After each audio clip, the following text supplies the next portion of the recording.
இப்போ அதுக்காக நம்ம போய் சண்டை போட்டு சிம்பிங்லாம் இருக்காது, நேரம் அவருடைய டேரக்ஷனுக்கு போயிட்டு இப்படின்னா ஈஸியாக வந்துடும். நல்லா பாருங்கள், போட்டு நம்ம அவருக்கு ஆப்போசிட் டேரக்ஷனில் இருக்கக்கூடாது, அவருடைய டேரக்ஷனில் போயிட்டு கையை இப்படி திருப்பினா ஒரே நொடியில் வந்துடும். இந்த மாதிரி வந்து பார்த்த உடனே புரியுற மாதிரி எளிமையான டெக்னிக்காக தான் உங்களுக்கு எழுத போகிறோம். ஆப்போசிட் கையில் பிடிச்சிட்டாங்கன்னா நம்ம இந்த கையை உள்பக்கமாக திருப்பி அந்த சக்தி அவங்களுக்கே கொடுத்தா ஈஸியாக விட்டுடுவாங்க. இது எல்லாருக்கும் போகணும். எல்லாம் திருப்பி பாருங்க, கையை பிடிக்கிறாங்க, நாம் இழுக்கணும், இழுத்து நம்ம கையை ரிஸ்ட்டு மடக்கி அவங்ககிட்ட அந்த சக்தியை கொடுத்துட்டா அவங்கள விட்டுடுவாங்க. இதை நீங்கள் செஞ்சு பார்க்குறது செஞ்சு பாருங்கள், இதை வந்து செய்ய முடியுதான்ட்டு. நல்லா கவனிங்க, கையை பிடிச்சிக்காரு. நம்ம வந்து நம்மளோட பலசாலையை இழுத்தாலும் நம்ம கூட போவோம். ஆனால் நம்ம போகாமல் லேசாக ரிஸ்ட்டை மட்டும் திருப்பி அவங்ககிட்ட அந்த சக்தியை கொடுத்துடணும். அப்போ அவங்களோட எனர்ஜி அவங்ககிட்ட போயிடும். லேடிஸ் மாடினாங்க ஏதோ வலுக்கட்டாயமாக நம்மகிட்ட அதிகம் நடக்க வராங்க, நெரிக்கலாம். அப்போ நம்ம அவங்க போய் சிம்பி இருக்க முடியாது. அப்போ ஈஸியான டெக்னிக் என்ன பண்ணணும், ஏதோ ஒரு சைடு வலது பக்கமாக இருக்கணும், கையை மேலே தூக்கி திரும்பினா போதும். நல்லா கூர்ந்து கவனிங்க. இதுக்காக நம்ம வந்து இதுக்காக தனியாக கணக்கு பாக்ஸிங் கற்றுன்னு வரணும் அவசியம். ஒரு முறை நீங்கள் கண்ணால் பார்த்தீங்கன்னா கையால் செய்யலாம். கூர்ந்து கவனிச்சா போதும். நம்ம ஆபத்தில் ஒவ்வொரு இதுலேயும் ஒரு 5 டெக்னிக் எடுக்கிறேன், அது 5ல் ஒன்றாவது உங்கள் மைண்டில் நின்றால் போதும். நான் சொல்லிக் கொடுக்குறது ஒரு அர்த்தமாக இருக்கும். நீங்களும் வந்து உங்கள் வாழ்க்கையில் கண்டிப்பாக வந்து இதை வந்து வீட்டில் புருஷனுக்கு கொண்டாடி இதே காட்டிக்கூடாது. இது ஆபத்து காலத்தில் வெளிநபரோட வரும்போது நல்லா பாருங்க, கழுத்தை பழசாலை கை எடுக்க முடியல. அப்போ நம்ம என்ன பண்ணுறோம், ஏதோ வலது பக்கமாக எடுக்கிறோம், கையை மேலே போகிறோம், தூக்கி திரும்பினா போதும், திரும்பி அவர் கையை பிடிச்சி லாக் பண்ணுறோம். இது ஃபர்ஸ்ட் டெக்னிக். இது புரியுதுங்களா? புரியுதுன்றவங்க கை தூக்கணும், இல்லை புரியலாம் ஒன்று 2 வாட்டி கூட செஞ்சு காட்டலாம். ஓகே, ஒரு 10 பேர் கை தூக்கி திரும்பவும் செஞ்சு காட்டுறான்.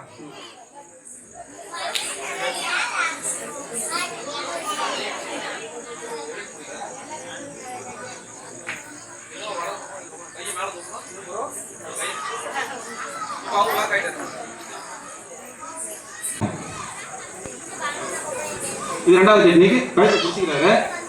இப்போ ஒரு ஆள் கழுத்தை பிடிச்சிருக்கும் போது இந்த கையில் 50%, இந்த கையில் 100% கழுத்தில் செயல்படுது. அப்போ 100% நம்ம கொடுத்தோம்னா கஷ்டமாக இருக்கும். அப்போ எதனா ஒரு கை, வலது கையோ இடது கையோ அவருடைய மணிக்கட்டில் வச்சு தலைங்கன்னா ஈஸியாக விட்டுட்டாங்க. அப்படியே கையை மூடி ஃபேஸில் அட்டாக் பண்ணணும். இது வந்து எவ்வளோ பலசாலியாக இருந்தாலும் இந்த ஊரில் நான் டெஸ்ட் பண்ணி காட்டுறேன். யார் ரொம்ப பலசாலியாக இருக்கீங்களோ அவங்க ஒரு விரலில் எடுத்து காட்டி நான் டெமோ செஞ்சு காட்டுறேன். ஐயா வந்து கழுத்தை பிடிச்சிட்டு இருக்காரு பாருங்க, ரொம்ப டைட்டாக பிடிச்சிருக்காரு. ஆனால் இப்போ பாருங்க, ஒரே ஒரு விரல அவர் மணிக்கட்டை வச்சு தள்ளுறேன். இதான் அவருடைய சக்தி. அவர் நினச்சிருப்பாரு, அவர் நினச்சிருப்பாரு நம்ம டைட்டாக பிடிச்சி எடுக்கவே முடியாது. அப்போ அவருடைய சக்தி எங்கே வீக் ஆகுதுன்னு எனக்கு தெரியும். அந்த ரத்தம் நம்ம பல்ஸ் பார்ப்பாங்கல்ல, டாக்டர் பல்ஸ் பார்ப்பாங்க தெரியுங்க. டாக்டர் எங்கே பல்ஸ் பார்ப்பாங்க, நாடி பார்ப்பாங்க. அந்த இடத்துல நம்ம கரெக்டாக ஒரு கையை வச்சு தள்ளினா ஈஸியாக விட்டுடுவாங்க. எல்லாராலையும் இந்த உலகத்தில் இருக்கிற 250 கோடி பேருக்கும் இந்த விதி பொருந்தும். எல்லாருக்கும் ஒன்று தான், ஒரு கண்ணு சின்ன தூசி வந்தவங்க கலைஞ்சினாங்க. அப்போ அந்த கரெக்டாக நாடி எனக்கு வந்து ப்ராக்டிஸில் கரெக்டாக நரம்பில் வச்சு நான் ஒரு விரல தள்ளுறேன். நீங்கள் வந்து இன்னும் கற்றுக்காததுனால நீங்கள் வந்து கஷ்டப்பட தேவையில்லை. கழுத்து பிடிச்சி நிறுத்தினாங்கன்னா ஒரு கையால் அந்த மணிக்கு தள்ளிட்டு அப்படியே ஃபேஸில் அட்டாக் பண்ணி தப்பிச்சு வந்துடலாம்.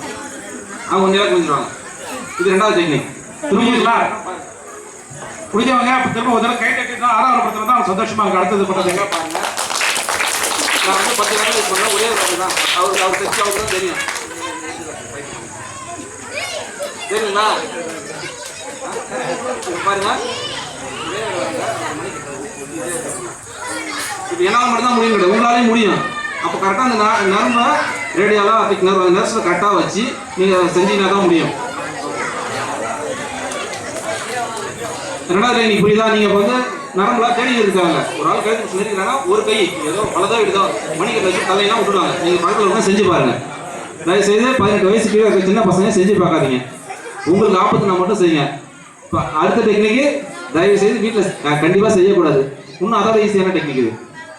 ஒன்றுனா கொஞ்சம் ரொம்ப ஈஸியாக தான் இருக்கும். கழுத்தை பிடிச்சி நெருங்கிறாரு, நாம் பண்ண ஒரு விரல ஆளுக்கட்டை வரனால அவருடைய நாடகன்றத அது கீழே வச்சு லேசாக அமுக்குனா அவங்க ஆட்டோமேட்டிக்காக விட்டுருவாங்க.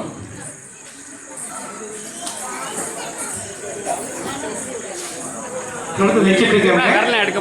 அவர்களுடைய ஆள்காட்டி விரல் எடுத்து அவர் நெஞ்சு குழியில் வச்சுட்டு ஒரு இடத்துல எடுத்தோம்னா அவங்க விட்டுருவாங்க. நெஞ்சு குழியில் வச்சுட்டு ஒரு இடத்துல எடுத்துட்டா நெஞ்சு குழியில் லேசாக இப்படி குத்துற அளவு டக்குன்னு பார்த்தீங்கன்னா சடனாக அவங்களை வந்து அந்த த்ரோட் வலிக்கும். அதோட அவங்கள இது முழு த்ரோட் ஹோல் ஆகிடுச்சுன்னா அவங்களால சாப்பிட கூட முடியாது. வேற வழி இல்லை, தனியாக மாட்டிக்கிட்டீங்க, ஒரு 2-3 பேர் அட்டாக் பண்ண வராங்க, அப்போ வந்து அப்படின்னா அப்போ இந்த டெக்னிக்லாம் யூஸ் பண்ணுங்க. இது யாருமே வீட்டில் நீங்கள் செஞ்சு ப்ராக்டிஸ்லாம் பண்ண வேண்டாம். யாராவது அதாவது ஆபத்து வரும்போது இதை செஞ்சுக்கணும். ஆபத்து வரும்போது தான் செஞ்சுக்கணும். தருவ வீட்டில் நம்ம ப்ராக்டிஸ் பண்ணி பார்க்கலாம். தனியாக காலேஜ் போயிட்டு வரீங்க, ஸ்கூலுக்கு போயிட்டு வரீங்க, தனியாக இருக்கீங்க, அப்போ 2-3 பசங்க சேர்ந்து அட்டாக் பண்ண வராங்க, அப்போ எப்படி எடுக்கிறது? இப்போ வந்து பின்னாடியே ஷாலாவை போட்டு பிடிச்சிங்கன்னா சேஞ்சிங் பண்ண வர்றது எப்படி நம்மகிட்ட அதில் நடக்கும்போது இப்படி தப்பிட்டு ஒன்று உங்களுக்கு சொல்லி தந்துன்னு வருவேன். ஒன்று ஒரு 5 டெமோ செஞ்சு காட்டுவேன். கூர்ந்து கவனிங்க. இது வந்து சினிமா மாதிரி இந்த சீரியல் விட்டுனா அடுத்த நாள் கூட இந்த சீரியல் வந்து ரீப்ளே பண்ணுவாங்க, பார்த்துக்கலாம்னு பார்க்க முடியாது. நீங்கள் கவனிச்சிங்கன்னா கற்றுக்கலாம், தெரியலன்னா அப்புறம் நான் ஒன்றும் பண்ண முடியாது. இவ்வளோ நான் உங்களுக்காக தான் என்னோட டூட்டி ரெஸ்ட் டைமில் வந்து நான் அதை எடுத்துருப்பேன். நல்லா கவனிச்சு கவனிச்சிங்க. 3வது டெக்னிக் புரிஞ்சா? முதல் டெக்னிக் பார்த்தோம், கையை மேலே தூக்கி திரும்புறது. 2வது டெக்னிக் பார்த்தோம், கையை வந்து மணிக்கட்டில் வச்சு தள்ளுறது, தள்ளி கையை மூடி அந்த பேச அடிக்கணும், தள்ளி அடிக்கணும். 3வது டெக்னிக் நெஞ்சு குழியில் வச்சு வேற 4 கட்டி வரல ஏதோ ஒரு வேரில் வேகமாக குத்தணும். அடுத்தது இதே ரொம்ப உயரமாக இருக்கிறாங்க, கெட்டவே இல்லை, சில குள்ளமாக இருப்பாங்க, அந்த மாதிரி ஆளுக்கு இந்த டெக்னிக். ஒரு 10 வயசு பொண்ணாக இருக்கும், அவன் பார்த்து ஆள் ரெஸ்லிங் அங்கே பெருசாக இருப்பான், அவன் வந்து கழுத்தெல்லாம் எட்டாது குழந்தைங்களுக்கு. அதாவது குழந்தைகளுக்கும் பெரிய ஆளா வளர்ந்துருக்காங்களே அவங்க வந்து ஏதோ கழுத்தை பிடிச்சிருக்காங்க இது பண்றாங்கன்னா அப்போ என்ன பண்ணணும்னு சொல்லுவாங்க. அப்போ வந்து என்ன பண்ணணும், அவங்களுடைய பாடியில் ஏதோ ஒரு சைடில் கையை வச்சு நாம அவங்கள சப்போர்ட்டாக வச்சு, அதாவது அவங்க உடம்புல கை வச்சுட்டு இவங்க திரும்பிடணும். அவரோட செஸ்ட்லேயோ இல்லை வயிற்றுலையோ எங்கே நம்ம ஹைட்டு அவங்க குழந்தைங்களோட ஹைட்டை பொறுத்து வயிற்றுலையோ செஸ்ட்லேயோ வச்சு அவங்கள தள்ள முடியாது இல்லையா, அவங்க பலசாலி, அவங்கள ஒரு சப்போர்ட்டாக வச்சுன்னு நாம பிடிக்க முடியாது. அவரால் இப்போ எனக்கு இந்த டிஸ்டன்ஸ் பிடிக்கிறாரு, பிடிக்க முடியுமா? அப்போ நம்ம டிஸ்டன்ஸ் வந்து தப்பிச்சு வெளியே வரோம், அவருடைய டார்கெட்லேருந்து நம்ம வெளியே வரோம். நல்லா கவனிங்க. பாருங்க, கழுத்தை பிடிச்சிட்டு இருக்காங்க, நல்லா உயரமான நபர் பிடிச்சிட்டு இருக்காங்க. பெண்ணை வந்து ரொம்ப குள்ளமான பொண்ணு, 4 அடி 3 அடி இருக்க பெண் நேரம் பிடிச்சிருக்காங்க. அப்போ என்ன பண்ணணும்னா உடல்ல கையை வச்சுட்டு இவங்க திரும்பிடணும். கழுத்து எட்டல, அதுக்கான கழுத்தை வைக்கி அது சொல்லி கொடுத்தாரு டெக்னிக். கழுத்துல இருந்து கழுத்து எட்டலன்னு இருக்கக்கூடாது, அடுத்து பாடியில் உடம்புல வச்சு நம்ம திரும்பினா ஈஸியாக திரும்பிடலாம். டெக்னிக் புரியுதா இல்லைங்களா? புரியுதுன்னா கை தூங்க, கை கடத்தல, கை தூங்க. இல்லை நம்ம ஸ்பீடாக போயிட்டே இருக்கேன், எனக்கு கொடுத்த டைமாக ஒரு 1/2 மணி நேரம் தான், நான் அதுக்குள்ள எவ்வளோ டெக்னிக் இருக்குமே ஒன்று அடுத்த நிகழ்ச்சி அவங்க பண்ண போகிறாங்க, நான் கிளம்பிடுவேன். உங்களுக்கு புரியுதுன்னா சொல்லுங்கள், நான் ஸ்பீடாக போவேன், இல்லை நிறுத்தி இன்னொரு முறை செஞ்சு காட்டுவேன். அடுத்த டெக்னிக் பாருங்க. நீங்க எல்லாருக்கும் ஃபேஸ் வந்து ரொம்ப வீக் தான், அவங்களுக்கு கண்ணு மூக்கு இதுல கையை வந்து வேற வழியில கண்ணில் வந்து கையை வச்சுக்கலாம். ஃபேஸ் வந்து ஒரு வேகமாக சடனாக தடுத்து தட்டினீங்கன்னா அவங்க மூஞ்சி கலைக்கணும், உடனே விட்டுடுவாங்க, அவங்க கையை எடுத்து ஃபேஸில் வச்சுங்க. இதை நான் செஞ்சு காட்ட முடியாது, கையை வந்து ஃபேஸில் வேகமாக தட்டிக்க வேண்டியதுதான். புரியுதுங்களா? நோஸில் இன்னும் ஈஸியாக சில டெக்னிக் சொல்கிறேன். மீசை இருக்கிறவங்க மீசை தூக்குனா வலி தாங்க கூட விட்டுனாங்க. திருதா இந்த திருதா இருக்கு இல்லையா, இந்த திருதா தூக்குனா வலி உயிர் போகிற வலி வைக்கலிக்கும், ஆனால் ரத்தம் வராது, எந்த உயிர் சேர்ந்தாலும் ஆனால் வலியில் விட்டுடுவாங்க. இந்தமாரி வந்து ஒரு 600 டெக்னிக் இருக்குது கழுத்துக்கு. மீசை இருக்கிறவங்க மீசை பிடிக்கலாம், திருதா இருந்தால் திருதா பிடிச்சி இது பண்ணலாம், இல்லை மூக்கில் ஒரு தட்டு தட்டினா போதும், முதல்ல வந்து ஒரு கையை தட்டினா போதும். இப்போ வந்து கையை 2 கையும் பிடிச்சினாங்க, நிறைய பேர் வந்தோடனே நம்ம கையை பிடிச்சினாங்க, எப்போ நம்ம எடுத்து அடிச்சிட போகிறோன்ட்டு அந்த மாதிரி கையை பிடிச்சி எடுக்கிறதுன்னு இப்போ செஞ்சு காட்டுறது.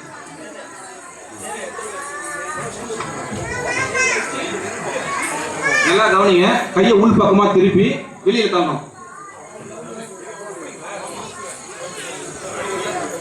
உங்க கையை இந்த கையை பிடிச்சினாங்க, 2 கையை உள் பக்கமாக திருப்பி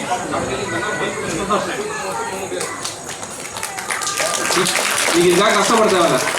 இது ஃபர்ஸ்ட் இதில் ஒரு 5 டெக்னிக் செஞ்சு காட்டும். நல்லா பாருங்க. பிடிச்சினாரு, கையை உள் பக்கமாக நம்ம திருப்பி அப்படியே வெளியே தள்ளணும்.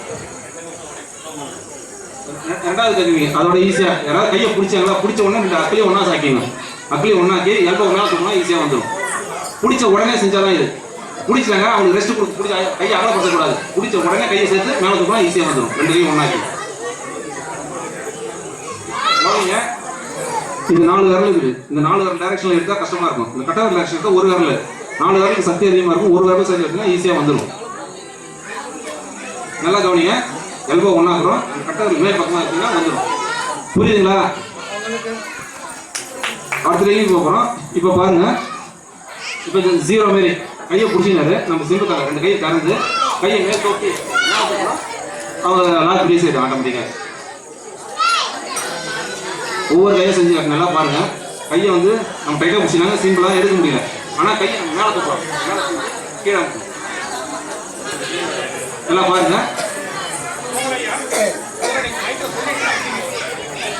மூணாவது டெக்னிக் போக போகிறோம். இப்போ 2 கையை பிடிச்சினாங்கன்னா நம்ம கையை வந்து பிடிச்ச உடனே மேலே 0 மேலே தூக்கி கீழே இறங்கணும். அவ்வளோதான். 2 கையை மேலே தூக்கி கீழே வெளியே பார்க்கணுமா பிடிச்சிக்கிறாரு. கையை வெளியே தூக்குறாரு. நல்லா பாருங்க. கையை வந்து வெளியில பக்கமா சுத்துற. இதுக்காக நம்ம வந்து ஒரு வருஷம் கிளாஸுக்கு போகணும்னு அவசியம் இல்லை. சொல்றது கவனிச்சு இதில் ஒரு 5 டெக்னிக் சொல்லி தரேன். இதில் ஒன்றாவது உங்களுக்கு எது ஈஸியோ அதில் ஒரு 5 டெக்னிக்ல ஈஸியான டெக்னிக், அதில் எது ஈஸியோ அதை உங்கள் மைண்டில் ஏற்றிங்க, உங்களுக்கு ஈஸியாக புரியும். அடுத்த டெக்னிக் பாருங்க. இப்போ கையை வந்து திறந்துக்கணும். கையை கவர் மாரி ஆக்கி மேலே தூக்கணும். மேலே தூக்குனா உங்கள் ரிஸ்ட் வந்து வளைச்சிக்கும். இப்போ அடுத்த டெக்னிக் போகிறோம். எல்லாருக்கும் ரொம்ப ஈஸியான டெக்னிக். இது சின்ன குழந்தைங்க கூட செய்யலாம். இப்போ நம்ம கையை அவர் பிடிச்சிக்கிறாரா, அப்போ நமக்கு 10 விரல் ஃப்ரீயாக இருக்குது. அவர் 10 விரல் அரெஸ்ட் ஆயிடுச்சு இல்லைங்களா? நம்ம கூட சிம்ப தேவை. ஏன்னா அவருடைய சுண்டி விரல் மட்டும் பிடிச்சி உடச்சிங்கன்னா ஈஸியாக விட்டுடுவாங்க. இது சின்ன பசங்க கூட செஞ்சு பார்க்கலாம். கையை டைட்டாக பிடிச்சோம், சிம்பக்கூடாது. அதுக்குள்ளே ஆட்டோமேட்டிக்காக நேச்சுரலே செய்யக்கூடிய டெக்னிக் இது. நம்மளே யாராவது பசங்க டைட்டாக பிடிச்சா அதுங்களே நம்ம விரலை பிடிச்சி எடுக்குங்க. நீங்கள் பார்த்துக்கலாம் வீட்டில். இது நம்ம பிளட்ல வந்து ஊறி போனது. நம்ம தற்காப்புன்றது ஒவ்வொரு மனுஷனுக்கும் நேச்சுரலி வரக்கூடியது. அதை வந்து புரிஞ்சிக்காம நம்மளால முடியாமல் விட்டுறாங்க. கையை டைட்டாக பிடிச்சிங்கன்னா அவங்க போராடக்கூடாது.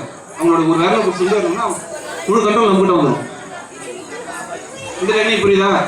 இது சுண்டியாரில் தான் வீக்காக இருக்கும். அதனால எதிரியோட பலத்தில் நம்ம மோதக்கூடாது. அவங்களோட வீக்னஸ்ல டச் பண்ணா விட்டுடுவாங்க.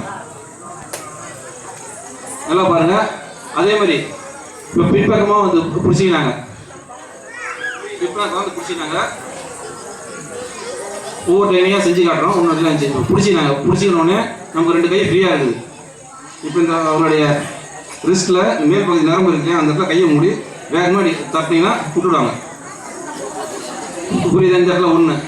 2வது அவங்களுடைய ஒரு விரல். யாருக்கும் ஒரு விரல் உடையது எவ்வளோ பண்ணாங்களா பிடிச்சி வரணும், ஆட்டோமேட்டிக்காக விட்டுடுவாங்க.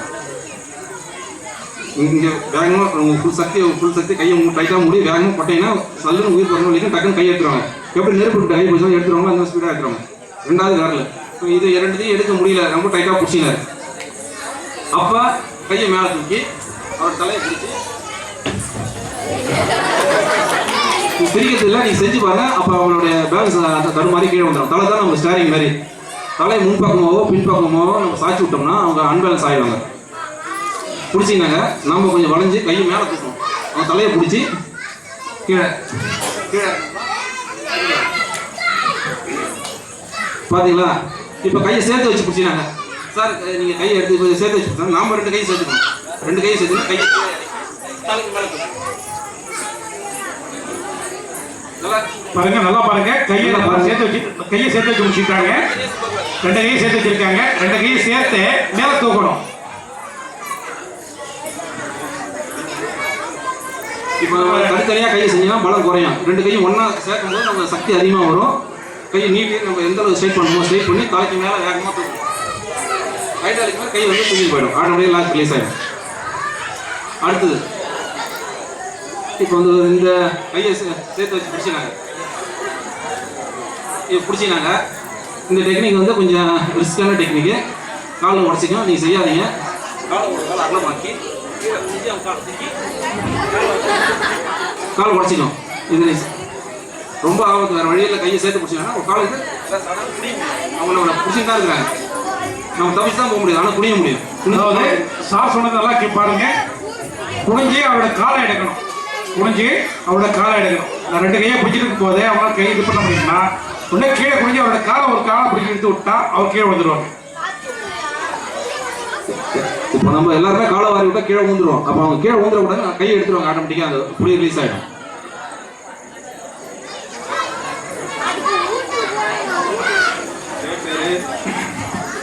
ஒரு கையை பிடிச்சிங்கன்னா எப்படி இருக்குன்னு ஐநா செஞ்சு விடு.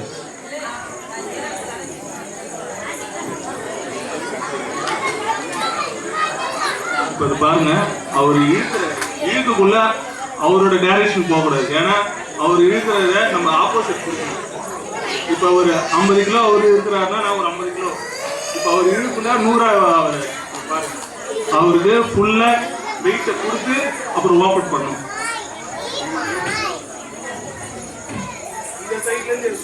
இந்த சைட்லேருந்து எடுத்தால் தான் ரிலீஸ் ஆகும். நம்ம இப்படி எடுத்தால் ஃபுல்லாக மாட்டிக்கும். இந்த கட்டவரல் சைட்லேருந்து தான் ஓப்பன். இந்த கட்டவரில் இப்படி திருப்பினாலே வந்துடும். உங்கள் கை பாருங்க, இப்படி தான் பிடிக்கும். கையை இப்படி திருப்பி இழுத்தாலே வந்துடும். இது ரொம்ப ஈஸி மெத்தட் தான். ரொம்ப மைக்கிட்ட சொல்லிட்டு நீங்க அப்புறம் செய்யலாம். மைக்கிட்ட முதல்ல சொல்லுங்க, சொல்லிட்டு அப்புறம் அவங்கெல்லாம் பார்த்துக்குவாங்க, அப்புறம் செய்யலாம். பாருங்க, ரொம்ப எளிமையான இதுதான். அந்த இடத்துல நீங்க படபடப்பு ஆகக்கூடாது. உங்களை ஒருத்தங்க கையை பிடிச்சிட்டாங்கன்னா அந்த பயம் அந்த இது வந்துட்டுனா நீங்க ஃபுல்லா சரண்டர் ஆயிடுவீங்க. அதனால முடிஞ்ச அளவுக்கு அந்த படபடப்பை வந்து ஸ்லோ பண்ணணும். ஸ்லோ பண்ணிட்டு அவன் எப்படி பிடிச்சிக்கிறான்னு ஃபர்ஸ்ட் பாருங்க. அவன் நம்ம கையை எந்த சைடு பிடிச்சிக்கிறான்னு பார்த்துட்டு கையை ஓப்பன் பண்ணலாம். இந்த கட்டை வரல் பக்கம்னா எடுக்கணும். இந்த கட்டை வரல் சைடு எடுத்தா ஓப்பன் ஆகிடும். நம்ம இப்படி பண்ணினா நம்ம ஃபுல்லாக நம்ம கை இதாகிடும், மாட்டிக்கும். அதனால ஓப்பன் பண்ணி ஸ்ட்ரெயிட்டாக இழுக்கணும். இழுத்துட்டு அடிச்சாலே இதாகிடும். இது வரைக்கும் எத்தனை டெக்னிக் பார்த்தீங்கன்னா ஞாபகம் இருக்குதா? யாருக்காவது இது வரைக்கும் டோட்டலாக ஒரு 20 டெக்னிக் பார்த்தீங்கன்னா யாருக்காவது ஒரு 2 டெக்னிக் ஞாபகம் இருக்குதா? 2 டெக்னிக் ஞாபகம் மட்டும் கை தூக்குங்க. டெக்னிக் தெரிஞ்சவங்க மட்டும் கை தூக்குங்க. இத்தனை சொல்லியிருக்காங்க இல்லையா, கை தூக்கலாம். ஓகே, இப்போ வந்து உங்களுக்கு யாராவது ஆபத்தில் கழுத்தை பிடிச்சா ஈஸியானதான் சொல்லி கொடுக்குறேன். இதெல்லாம் செய்ய முடியுமா முடியாதா? இது வந்து ஒரே இது நம்மளோட முடியுன்ற எண்ணங்கள் சக்தி தான். அந்த எண்ணங்கள் தான் நமக்கு அதிகப்படியான சக்தியை கொடுக்கும். முடியும் நம்ம செஞ்சோம்னா எல்லாராலையும் முடியும். முடியாதுன்னா ரொம்ப கஷ்டம். நம்மளால முடியும், நம்மளால தப்பிச்சா முடியும். நம்ம வில் பவரை நம்ம இன்க்ரீஸ் பண்ணிக்கணும். நான் ஏற்கனவே சொல்லிக்கிறேன், பெண்களுக்கு அதிகப்படியான சகிப்புத்தன்மையும் இருக்குது, அதிகப்படியான சக்தியும் இருக்குது. இந்த வலி தாங்கிற சக்தி ஆண்களோட 20 மடங்கு இருக்குது. இது ஒவ்வொரு திருமணமான குழந்தை பெற்ற பெண்ணும் அந்த வலி அனுபவிச்சிருப்பாங்க. ஒவ்வொரு பெண்ணும் அவங்க பிரசவத்தில் அந்த 20 எலும்பு உடைஞ்சா எவ்வளோ வலி வருமோ அந்த வலியை அவங்க அனுபவிச்சு தான் ஒரு குழந்தைய வந்து பூமிக்கு தராங்க. அப்போ அவங்களால அந்த 20 எலும்பு உடையக்கூடிய வலி தாங்கிற சக்தி பெண்களுக்கு மட்டும்தான் இருக்குது. ஆண்களுக்கு அந்த 20 எலும்பு உடையதான் கண்டிப்பாக செத்துருவோம். அப்போ அதனால தான் சக்தின்னு பெண்களுக்கு வந்து ஒரு கொடுத்துக்கிறாங்க. சக்தி உங்களுக்கு நிறையா இருக்குது. உங்கள் சக்தி தெரியாதனால தான் நீங்கள் சமூகத்தில் நிறையா அவலங்களில் நம்ம மாட்டிக்கணும். நம்ம சக்தி தெரியாமல் நம்ம சீரழிஞ்சு போயின்னு இருக்கோம். முதல்ல பெண் பிள்ளைகளோ ஆண் பிள்ளைகளோ பேரண்ட்ஸ் வந்து நல்லொழுக்கத்தை முதல் வளர்த்து வைக்கணும். நல்லொழுக்கம் தான், மற்றதெல்லாம் தானாக வந்துடும். ஒரு நல்லொழுக்கம் மட்டும் மற்றவங்க இருந்ததுன்னா கல்வி செல்வம் மற்றெல்லாம் தானாக வந்துடும். ஒழுக்கம் விழுப்பம் தரலாம், ஒழுக்கம் உயிரினும் மோகப்படும் திருவள்ளுவர் சொல்றாரு.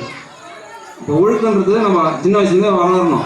அப்போ நல்ல மீதி நூல்களில் பசங்களுக்கு சொல்லிக் கொடுக்கணும். பேரண்ட்ஸ் தான் சொல்லிக் கொடுக்கணும். நீங்கள் எஜுகேஷன் பொறுத்த வரைக்கும் கமர்ஷியலாக மாறி போச்சு. அவங்களுக்கு வந்து அந்த டைமில் பீரியட் எடுத்துட்டு அந்த சிலபஸை முடிச்சுட்டு போயிட்டே இருப்பாங்க. மார்க் சொல்லி தரதுக்குலாம் நீங்கள் அவங்களுக்கு டைமும் இல்லை, சப்ஜெக்ட்லேயே குறைஞ்சி போச்சு. பேரண்ட்ஸு இந்த மாதிரி நிகழ்ச்சியில் வந்து கலந்துக்கணும், காது கொடுத்து கேட்கணும். அது முக்கியமாக பெரியவங்களை மதித்தாதான் கடவுள் நமக்கு எல்லா சக்தியும் கொடுப்பாரு. நம்ம என்ன விதைக்கிறோமோ அதான் விளைய. நெல்லை விதைச்சிட்டு கொள்ளு எதிர்பார்த்தா நடக்குமோ அந்த மாதிரி நம்ம பண்ணிட்டு போனால் தான் நம்மகிட்ட எந்த ஆபத்தும் வராது. ரோட்டில் ஒரு பொண்ணு நம்ம என்ன ஒரு every action has there is an equal and opposite reaction. இது நியூட்டன் தேர்ட் லா. நம்ம ஒவ்வொரு விளைவுக்கும் சமமான எதிர்விளைவு ஒன்றுன்னு இருக்குது. உங்கள் எல்லாருமே தெரிஞ்சிருக்கும். அப்போ அந்த விளைவை கால இடைவெளியான தள்ளி போகணும். எல்லாருமே அனுபவிச்சு தான் ஆகணும். நீங்கள் செய்கிறீங்கன்னா ஒரு பாவம் செய்யணும், அது உண்டான பலனை நிச்சயமாக அனுபவிச்சு தான் ஆகணும். தற்காலிகமாக வேணால் தப்பிச்சு போகலாம். என்றைக்கு இருந்தாலும் அவங்க அனுபவிச்சு தான் ஆகணும், அது உணர்ந்து தான் போகணும். நமக்கு கடவுள் வந்து நம்ம எல்லாரையும் கவனிச்சுட்டு தான் இருக்கிறார். நாம் நினச்சது நம்மளை பார்க்கலன்னு, ஆனால் நீக்கமர நிறைந்திருக்கிறாரு இறைவன். அப்போ அவருடைய சன்னிதியில் நம்ம வரணும்னா நம்ம அந்த பயபக்தியோடு வரணும். ஒழுக்கம் இருக்கணும், கட்டுப்பாடு இருக்கணும். ஒழுக்கமும் கட்டுப்பாடும் யார் இருக்கிறாங்களோ நான் சொல்லித்தரக்கல ஆட்டோமேட்டிக்காக அவங்க ஹார்ட் இஸ் மைண்டில் போய் நல்லா சேவ் ஆகிடும். ஆபத்தில் கண்டிப்பாக பயன்படும். தயவு செய்து கூர்ந்து கவனிங்க. இப்போ முன்பக்கமாக வந்து பிடிச்சிக்கிறாங்க. நம்ம வந்து வெளியே போகிறோம், தனியாக போகிறோம். இப்போ வந்து நம்மகிட்ட 10 மீறி நடக்கிறான். இப்போ வந்து நம்மளை கட்டி பிடிச்சிட்டான் ஒருத்தன். கட்டி பிடிச்சிக்கலாம். அப்போ அவங்ககிட்ட உடுன்னு கெஞ்சி தவறு. அவனோட 2 கையும் நம்ம சேர்த்து 2 கையை கோர்த்து அவங்க சின்ன வச்சு மேல் பக்கமாக தரலன்னா ஈஸியாக விட்டுடுவாங்க. தாடையில் வச்சு, ஏன்னா தலையில் இருக்க இந்த வெட்டுக்குரல் காலம் 33 வெட்டுக்குரல் காலம் இருக்கு இல்லையா, அந்த முதுகு தண்டு எலும்பு அது நேராக இருந்தால் தான் 100% மூளை வேலை செய்யும். அது முன்பக்கமாக வளைஞ்சிட்டாலும் பின்பக்கமாக வளைஞ்சிட்டாலும் அந்த முகலுக்கு போகிற கம்யூனிகேஷன் வந்து கட் ஆகிடும். நரம்பு வந்து இது தண்டுவடத்து வழியாக தான் போயிட்டு எல்லா இடத்துக்கும் பிரியுது. அப்போ அதை நம்ம கட் பண்ணிட்டோம்னா மூளை வேலை செய்யாது, உடனே எந்த செயல் இருந்தாலும் விட்டுடுவான். இப்போ நம்ம கட்டி பிடிச்சிருக்கோம், அவனோட சிந்தனை ஃபுல்லாக நம்மள ஏதோ அட்டை பண்ண வரான். அப்போ அவனுக்கு மூளை வேலை செய்ய விடாமல் இருக்குன்னா அந்த சின்ன 2 கை வச்சு தலை மேல் பக்கமாக தாங்கன்னா ஆட்டோமேட்டிக்காக விட்டுடுவாங்க. இது ஒன்று. ரெண்டாவது, வேற வழியே இல்லை, ரொம்ப ரொம்ப முரட்டத்தனமான ஆளாக இருந்தாலும் நம்ம தனியாக மாட்டிக்கிறோம். இது வீட்டில் செய்யாதீங்க. இப்போ அவனுக்கு வந்து வேற வழியே இல்லைன்னு போது 2 கையால் அவன் 2 கண்ணை வச்சு வேகமாக அப்படி அமுக்குனீங்கன்னா அவன் கண்ணு கூட அவன் கை எடுத்து கண்ணை பார்ப்போம், நம்ம தப்பிச்சு வந்துடலாம். 2 கை அரஸ்டா இருக்கு, என் கை 2 அரஸ்டா இருக்கு. அதனால இவருக்கு தான் ஃபர்ஸ்ட் புரியுதுங்களா? இப்போ அவருக்கு நம்மளை பிடிச்சிருக்கும்போது அவருக்கு 2 கை வேலை செய்யாது, நம்மள உடம்பு பிடிச்சிருக்கோம், நமக்கு 2 கை ஃப்ரீயாக இருக்குது. இதை விட்டு அவனை விட அவனை கெஞ்சக்கூடாது. ஒன்று சின்ன வச்சு தள்ளலாம், அப்படிலாம் கண்ணு இல்லை மூக்கில் வேகமாக தட்டலாம்.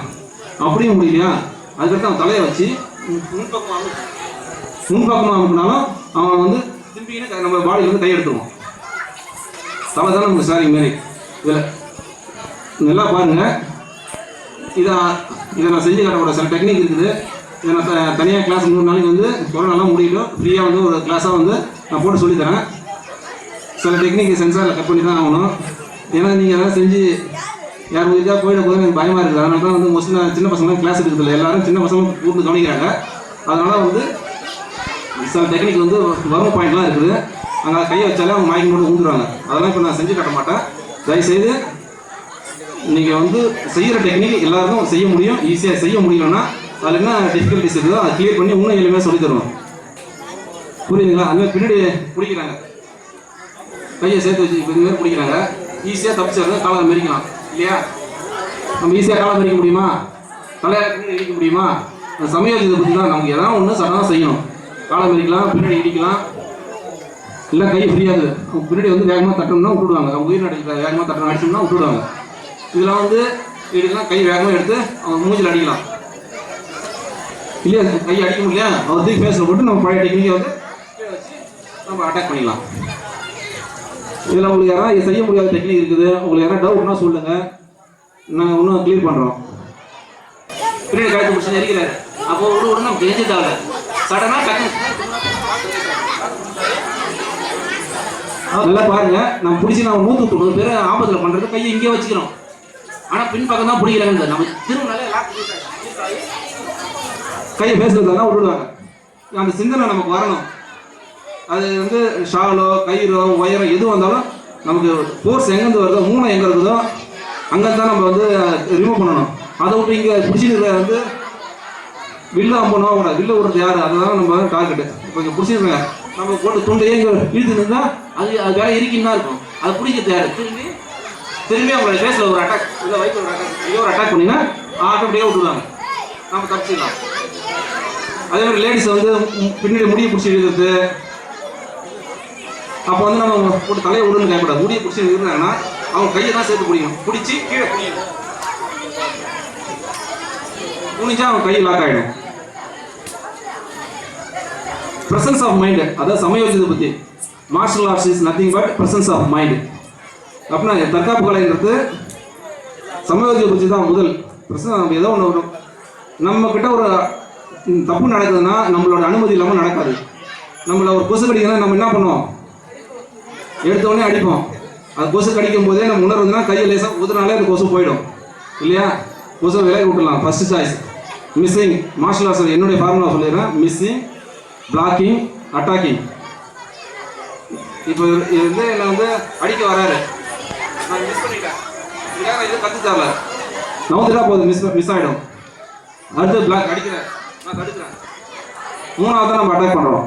அதே தான் கொசு கடிக்குது, நம்ம வந்து கையை உதிரி வந்துடும்.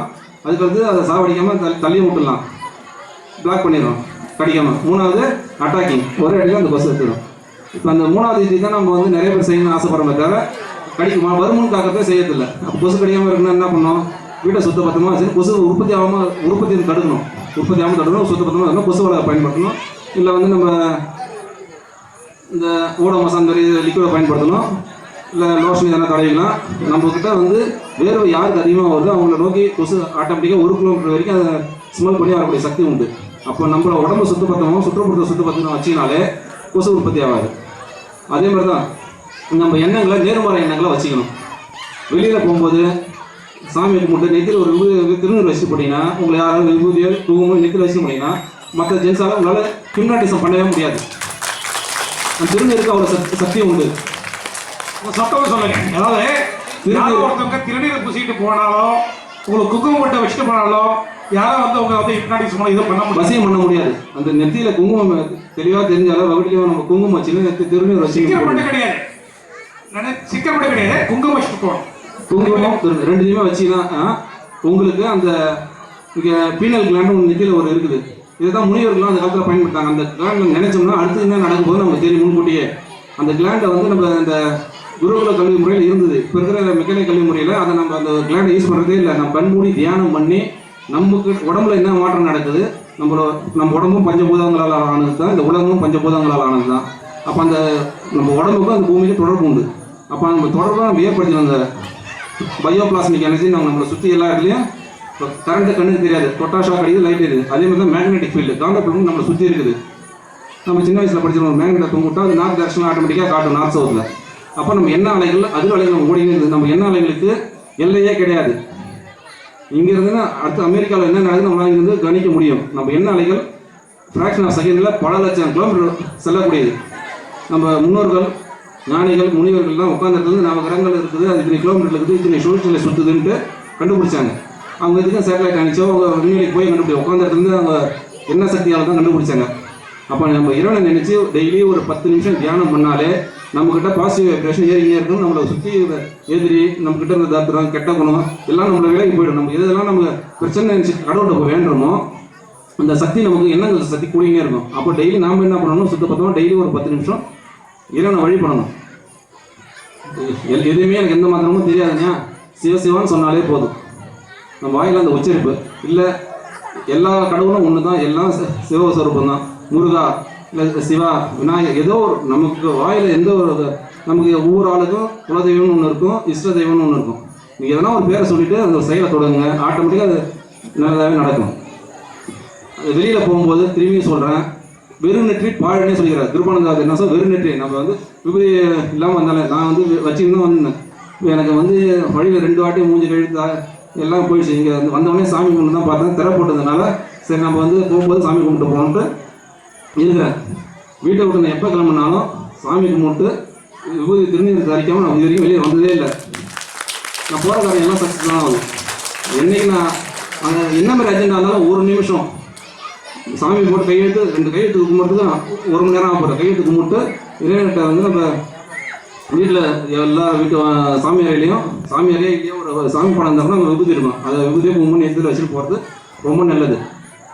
அது மட்டும் இல்லாமல் நம்ம தேகத்தை நம்ம தான் நேசிக்கணும். நம்ம உடம்புக்கு கடவுள் வந்து ஒரு நாளைக்கு 24 மணி நேரம் கொடுத்துருக்காரு. அது 24 மணி நேரத்தில் 8 மணி நேரம் தூங்குங்க, 8 மணி நேரம் வேலை செய்யுங்க, இல்லை மற்ற எல்லா காரியத்தையும் 8 மணி நேரம். ஆனால் நம்ம உடம்புக்காக 24 மணி நேரத்தில் 24 நிமிஷம் நம்ம ஒதுக்கி நம்ம உடலை தலை முதல் பாதம் வரை ஏதாவது உடற்பயிற்சி உங்களால் முடிஞ்சது, யோகாவோ இல்லை தியானமோ இல்லை உடற்பயிற்சியை செஞ்சு உடம்புல இருந்து வேர்வை வெளியே வரணும். கெட்ட அழுக்கு வெளியே வந்துச்சுன்னா நம்ம உடம்புக்கு என்றைக்கும் நோயின்றதே கிடையாது. உடம்புல சூரிய ஒளியை படணும், நல்ல சுத்தமான காற்றை சுவாசிக்கணும், சத்தான உணவு உட்கொள்ளணும். இதை 3 ஃபாலோ பண்ணணும். 4வது விஷயம் நம்ம வந்து எக்ஸசைஸ் பண்ணணும், தேக பயிற்சி ஏதாவது பண்ணால் நம்ம உடம்புக்கு சக்தி கிடைக்கும். Those are physically fit mentally also fit. இப்போ இந்த தேக பயிற்சி செஞ்சோம்னா மனசுல சக்தி கிடைக்கும், உடம்புலையும் சக்தி கிடைக்கும். அப்போ ஆபத்து வரும்போது ஆட்டோமேட்டிக்காக நம்ம என்ன எதிர்வாலும் நம்ம கிட்ட தெரியாது. ஏன்னா நம்மளை சுற்றி பாசிட்டிவ் வைப்ரேஷன் இருக்கும், நம்மகிட்ட சக்தி இருக்கும். நம்ம எப்போ பாரு காலையில் 9 மணி வரைக்கும் தூங்குறது, நினைச்சப்ப சாப்பிட்றது. அப்போ இருந்தால் வீட்டில் நம்ம உடம்புலையும் நோய் தான் வரும், வீட்லேயும் அந்த நெகட்டிவ் வைப்ரேஷன் இருக்கும். வீட்டை வந்து தயவுசெய்து தாய்மார்கள் வந்து வீட்டை வந்து சுத்தபத்தமாக வச்சுங்க. டெய்லி சாயந்தரம் வீட்டில் விளக்கேற்றுங்க. விளக்கேற்றினாலே உங்களுக்கு இந்த பிரவேசத்துக்கு எல்லா சக்தியும் நம்ம வீட்டை நோக்கி வரும். பாசிட்டிவ் வைப்ரேஷன் கொடுக்கணும். டெய்லி சாயந்தரம் இந்த படிக்கும்போது வாசலில் ஒரு விளக்கேற்றி வைங்க, சாமியாரில் விளக்கேற்றி வைங்க.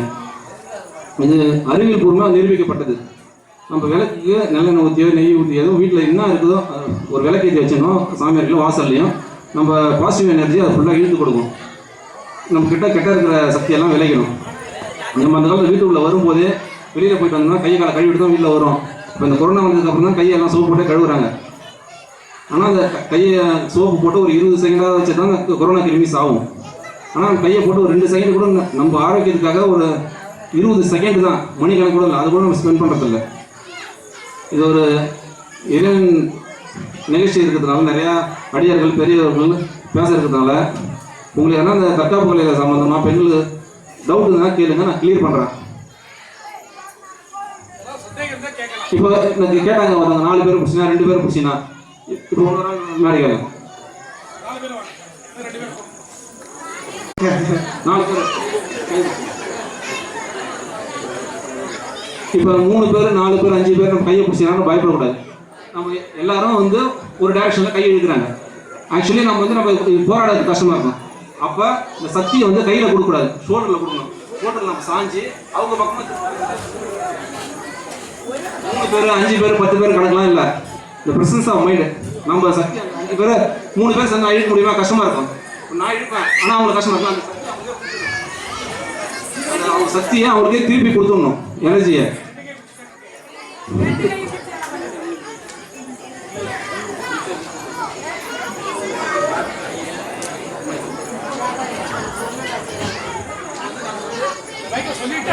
இப்போ வந்து நம்ம வந்து இதுக்கு வந்து 3 மெத்தட் இருக்குது.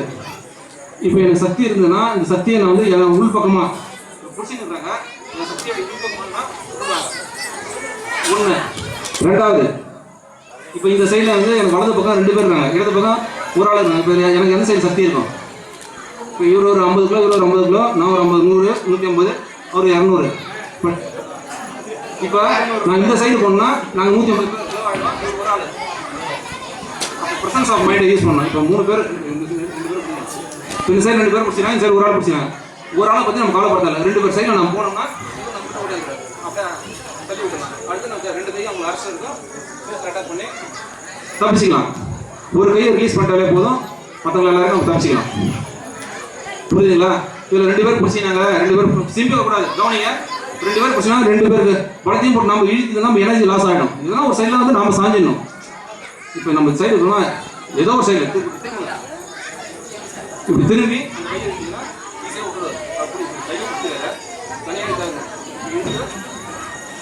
அந்த சக்தி வந்து ரிலீஸ் ஆகும். ஏன்னா இவங்களோட சக்தி நம்ம சேர்த்து வாங்கிக்குவோம். அதான் புரிஞ்சுக்க வேண்டிய விஷயம். அதே மாதிரி பின்னாடி கழுத்தில் வந்து கத்தி வச்சுக்கிறாங்க. அப்புறம் என்ன பண்ணுங்க சார், இதெல்லாம் சொல்லி தரலன்னு. இப்போ கழுத்தில் கத்தி வச்சுக்கிட்டு இந்த கை தான் நீங்கள் முதல்ல வந்து கழுத்தை நெரிக்காத அளவுக்கு லேசாக அப்படி இறக்கினேன். இந்த பக்கமாக வெளியில் வந்து நல்லா புரிஞ்சுங்க.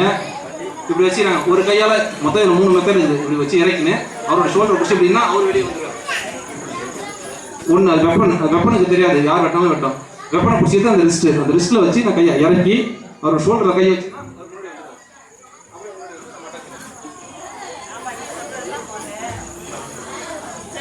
இப்போ வந்து மோஸ்ட்லி முடிச்சிங்க. கழுத்தில் வைக்கணும்னா ரிட்டர்ன் பண்ணுவோம். கழுத்தில் நிறைய கொடுது, இல்லை படத்தில் அலமாரி சாவி கொடுங்க. அப்போ அவனை நோக்கம் சாவடிக்கிறது கிடையாது, நம்மகிட்ட ஒரு பொருள் அபகரிக்கிறதா இருக்கும். அப்போ சாவடிக்கிறதுனா பின்பக்கமாக வந்து ஒரு பின்னாடி வந்து தாக்கிட்டு போயிடலாம், வண்டியில் போகும்போது இடிச்சிடலாம். ஒரு துளி விஷம் தான் போதும், சாப்பாடு வச்சு என்ன புரியுதோ அதில் வந்து கொடுத்துருந்தீங்களா. நம்ம உயிர் வந்து இறைவனுக்கு மட்டும்தான் இருக்குது, அவரால் மட்டும்தான் போகணும். என்ன நினைச்சாலும் போகாது. அதேமாதிரி நம்மக்கிட்ட பாசிட்டிவ் எண்ணங்களை வளர்த்துக்கணும். ஒரு பிரச்சனைக்கு வந்து நமக்கு ஏதோ ஒரு பிடிச்சி டைட் பண்ணிக்கிறாங்க, ஒன்றும் பண்ண முடியல, கையை இறக்குங்க, அவங்கள நோக்கி நீங்கள் திரும்புங்க. திரும்பினாலே அவங்க பார்த்து சக்தி நமக்கு வந்துடும். நம்ம எப்பயுமே பின்னாடி இருக்கிற பிரச்சனையை நம்ம எதிர்க்க வச்சுக்கணும்னா இது 100 பேர் தான் சமாளிக்கலாம். பின்னாடி ஒரு ஆள் இருந்தால் கூட நம்மளை கஷ்டம் தான். அதேமாதிரி வந்து நமக்கு ஆபத்து எதிரியாலாம் கிடையாது, நம்ம கூட இருக்கிறவங்களால தான், நம்மளை புரிஞ்சுக்காதனால தான். அதேமாதிரி நம்ம கூட இருக்கிறவங்கள்ட்ட நம்ம உண்மையாக பழகினா அவங்களும் உண்மையாக இருப்பாங்க. நீங்கள் வஞ்சகத்தோடு பழகினா அவங்களும் அந்த எண்ணங்கள் அவங்களுக்கு இருக்கும். நல்லா புரிஞ்சுங்க. நம்மக்கிட்ட முதல் எதிரி பயம். அந்த பயம் வரக்கூடாது. அதே சுற்றி ஒரு 4 பேர் அட்டாக் பண்ண வராங்கன்னா நம்ம இதே பலசாலையாக தேடுறதாவில் யார் வீக்கோ இல்லை யார் கிட்ட நியரஸ்ட் பேசணும் அவங்கள நம்ம அட்டாக் பண்ணால் போதும். மற்றவங்களாம் கொஞ்சம் உஷாராக எனக்கு எது இந்த பொண்ணுக்கு எது விஷயம் தெரியுது, நம்ம எடுத்தோடனே அட்டாக் பண்ணுது, நம்ம டிஸ்டன்ஸ் மெயின்டைன் பண்ணாங்க. நமக்கு ஒவ்வொரு பொருளுமே வெப்பன் தான். மைட்டி வெப்பனா எம்டி ஹேண்டு, வெறும் கையே வலுவான ஆயுதம். கடவுள் ஒரு துப்பாக்கி இருந்தாலும் தானாக சுடாது, நம்ம கையால் எடுத்து சுட்டாதான். அந்த ரிஸ்கில் வந்து கரெக்டாக வெப்பன்ஸை பொறுத்த வரைக்கும் வெப்பன்ஸ் கிளாஸ் நாங்கள் எடுக்கக்கூடாது. சதா சிம்பிளான டெக்னிக் மட்டும் ஒரு 2 சொல்லிட்டு போயிடலாம். ஒரு கட்டியால் வந்து வயிற்றில் குத்துறாரு, நம்ம வந்து வயிற்றில் காட்டிங்கன்னா நம்ம கட்டி குத்துவோம், ஏற்பட தான் செய்யும். குத்துறாரு, முதல்ல மிஸ்ஸிங். நல்லா பாருங்க, குத்துறாரு,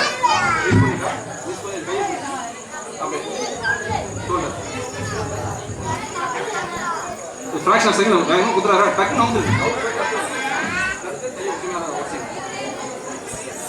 ரெண்டாவது குத்துறாரு, அடுத்து கையை தூக்கி பேசல ஒரே அடி. நல்லா கவனிங்க. இதில் வந்து இதுதான் டெக்னிக்காக கிடையாது, இதில் 20 டெக்னிக் இருக்குது. இதில் வந்து நீங்கள் கற்றுக்கணும் ஒன்றுனா ஒரு வாட்டியும் 10 வாட்டியாக செஞ்சால் தான் மைண்டில் நிற்கும். சிம்பிளாக நம்ம மிஸ் பண்ணுறது வந்து ரொம்ப ஈஸி. இது எல்லாருமே செய்ய முடியும். சாதாரண நிற்கிறோம், இந்த பாடி இந்த டேரக்ஷன் இருக்குது, இந்த டேரக்ஷன் வரணும். இதில் என்ன கஷ்டம் இருக்குது? திரும்பத்தில் என்ன கஷ்டமா? நமக்கு அவங்க கல் எடுத்து எறியலாம், இல்லை பெரிய பொருள் எடுத்து எறியலாம். இதுக்காக நம்ம அதை தடுத்துக்கணும், நம்ம சண்டை பண்ண வச்சு மிஸ் பண்ணால் போதும்.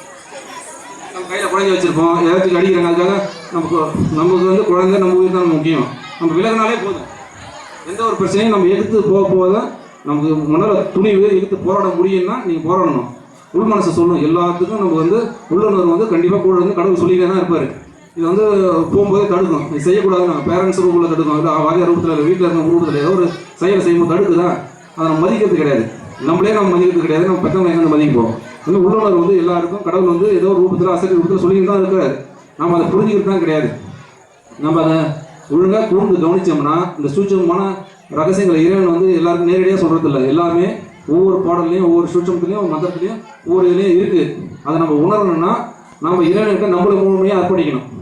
இறைவனுக்கு நான் இது கொடுத்துட்டேன், இது எனக்கு வந்து செஞ்சு கொடுன்னு கேட்டால் இது கடவுள் வந்து வியாபாரி கிடையாது. இதை வாங்கிக்கின்னு அது கொடுக்குறதுக்கு எல்லையற்றவர், எல்லை இல்லாதவர்.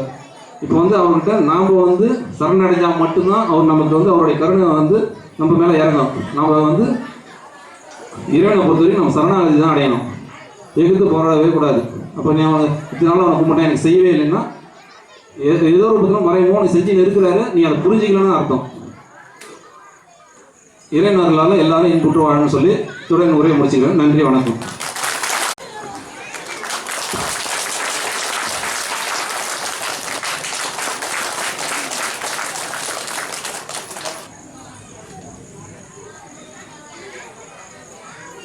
ஐயனாரை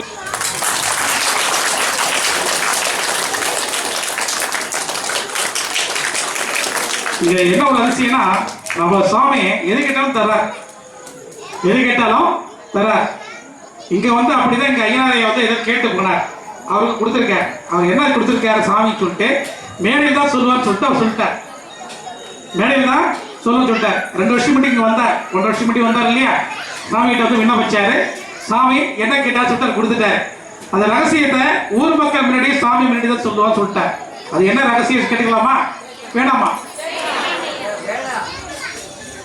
கோத்தூர் மக்களுக்கு அனைவருக்கும் நன்றி. இது ஃபர்ஸ்ட் டைம் இல்லை, நான் செகண்ட் டைம். ஃபர்ஸ்ட் நான் வரக்குள்ள ஐயாவும் வந்தாரு.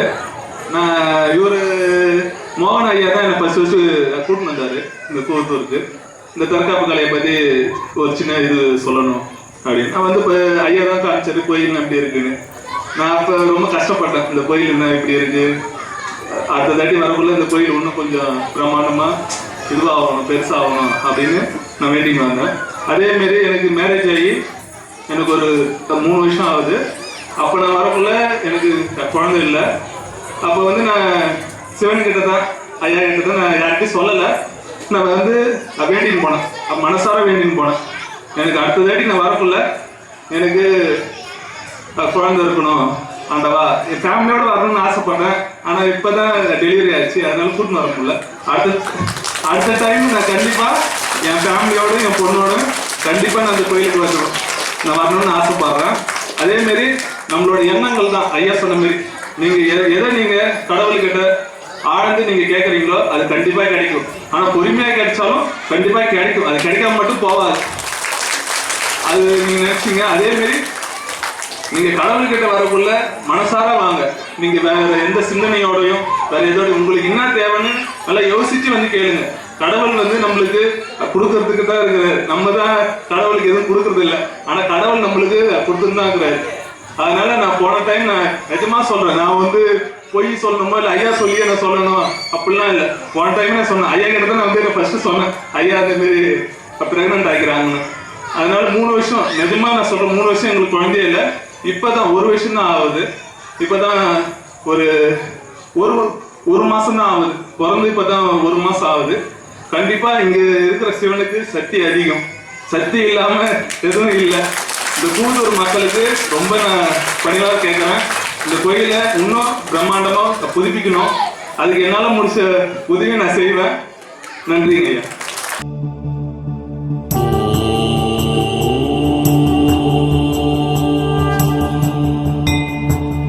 சிவய நமய நம சிவம சிவய நமய நமசி நம சிவய